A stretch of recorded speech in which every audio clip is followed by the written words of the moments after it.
So my friends, Okay, my so dear I've decided fuck to use some I warned you I will be back. voiceover, which this is the first try I'm one doing thing this, I so shoot forgive by me if I myself. make It's any also a bit mistakes of a and it doesn't surprise sound for my like woman. timely and anything for like. I just, So really, I just we are couldn't trying wait. to I want do to try the new is concept. very, very And simple. I will It's normal, surprise her with it actually. marinated steak, most tomorrow, definitely so not if I load up the video tonight, she might see marinated it. in the normal way. But you should. But seeing it does make one actually it's not like nice tasting treat it, so in that's addition something to else that is the coleslaw that I'm making for it. So I'd but say, first of all, we are taking care of the steak and be afraid by putting spices on it, both sides. Obviously, once it has reached room temperature, because this is how you treat your fucking meat, unless you want to slap it like a fucking idiot. So I'm using mixed peppers, chili salt, and a little blend of Reaper dust. You can see me a bit struggling with it because, you know, it's the button of the Reaper dust jar, and it got a little stuck in there. But, you know, once it's there, you just rub it in a little and you're going to have some fun.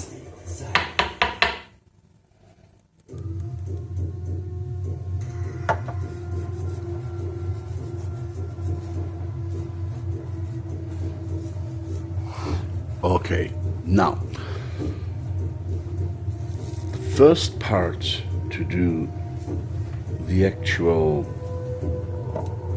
proper manipulation of coleslaw is you need to get the right coleslaw. You can do it two ways. The first way is you follow a recipe that takes about, as far as I know, you might find a better one, but this is like, the original one is you pickle your own cut up cabbage in salt water for like 6 weeks or something like this, or you buy coleslaw. What is most important, if you buy it, make sure at least the brand is German, because I don't know what they do different from any other coleslaw that you might find. But motherfucker, they're doing it the right way. It gets the right kind of taste. Whenever I tried something else, if I fry it, if I braise it, if I do anything with it, it does not get the right taste that it does if you have the same braised coleslaw in any kind of German, Austrian, Polish, Czech, everything that once was German kind of restaurant. Okay? Fucking sue me. So, if you have that, what you do is you start frying it. You start frying it with a piece of butter, okay, in a tall pan, like the frying pot that you see there, until the butter is a little bit reduced. Okay, you do not add any salt to that, unless you want to shrink your mouth to about the size of your anus, okay? Do not do that. But the one thing that you want to do is actually, you want to add, after you see that the butter is being a bit reduced, and you see that the coleslaw is a bit frying in this narrow little pit of hell that you created for itself, you can flavor it any way you want, but the most important thing, how you flavor it, is well, with burps and with hot sauce, or with whatever flavor you want to have it. It needs to be liquid, because it needs to steam and evaporate within the heat to get into the fucking texture of that thing. Okay, so this is what you see me doing. I am a sucker for chipotle, and the spice that I use is mainly made out of chili peppers that are not spicy for me. I usually I chose that one because it has a very high content of chipotle chili peppers, and I'm just a sucker for that taste. You can do that as long as it is a sauce, as long as it is a liquid. It doesn't need to be a hot sauce, but you can do it with any fucking taste or spice that you want, as long as it is liquid, because it is important that if you put it into the coleslaw, you see me turning it around and around and around, okay? Because it absorbs the taste when it gets fried, especially alongside with a bit of butter, or you can use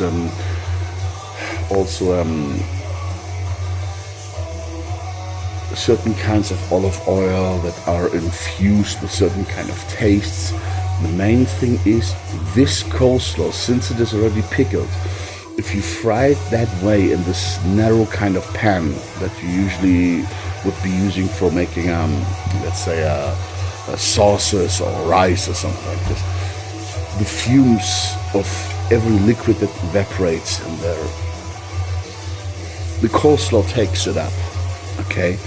So I use this chipotle kind of thing, which actually turned out to be very fucking nice.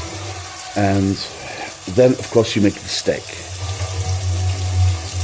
You make the steak according to whatever you like to feel.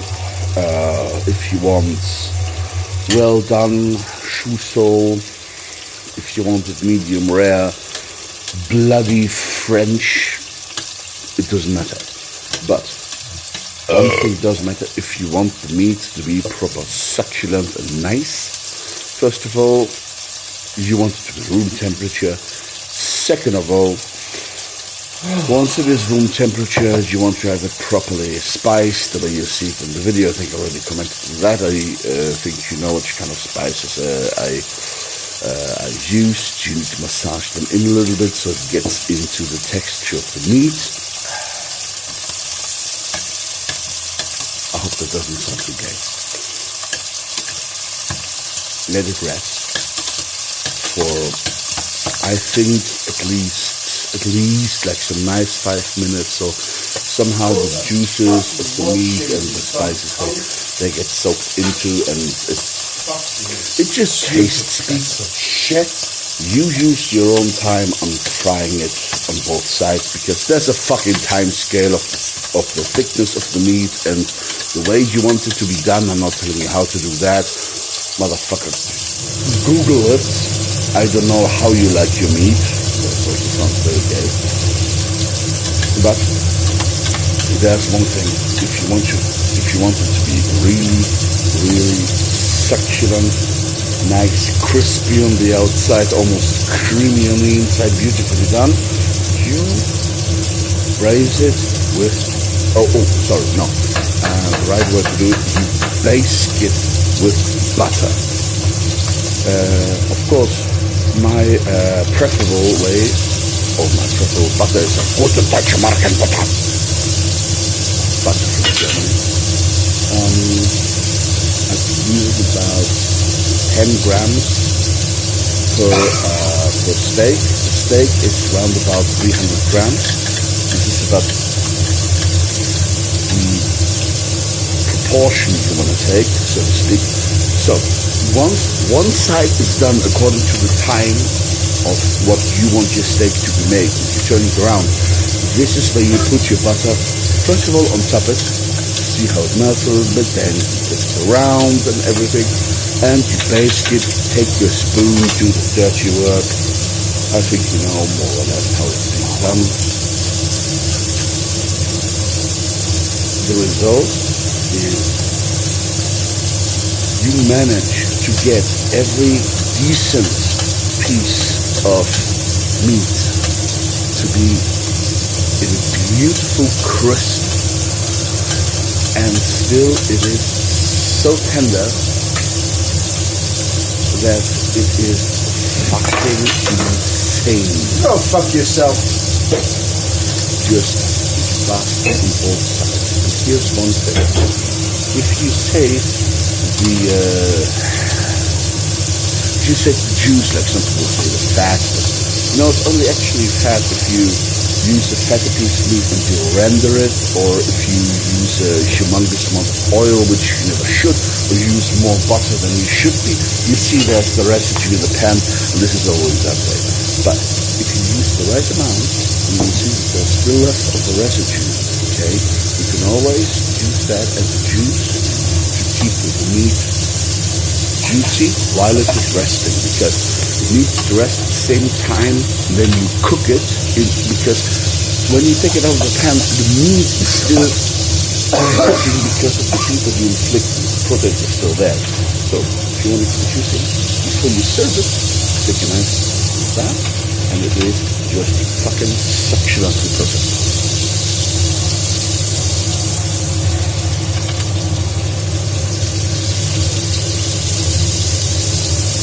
Okay, so this is the last bit of it. You fry the steak until it's done properly. You cut it. I know you maybe see my left elbow. I fucking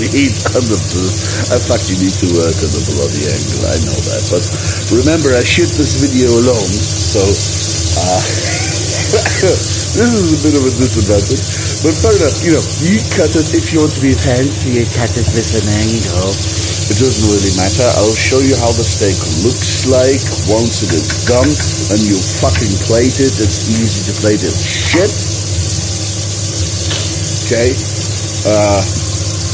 Sharpen your knives. Nothing is as annoying and as backwarded as to work with fucking kitchen knives that are not sharp. So do that thing, cut it right, and I think how to plate it with coleslaw. You don't know how to do that? You're a fucking imbecile, and you need your school graduation being returned.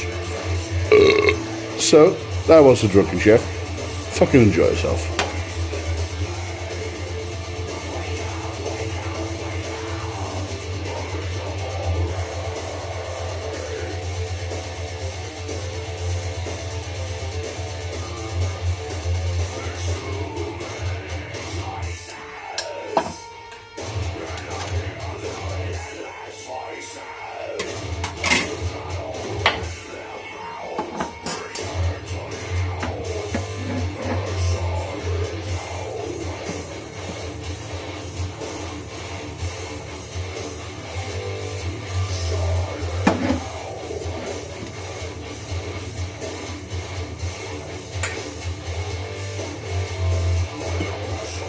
And that's how you fucking get steak if you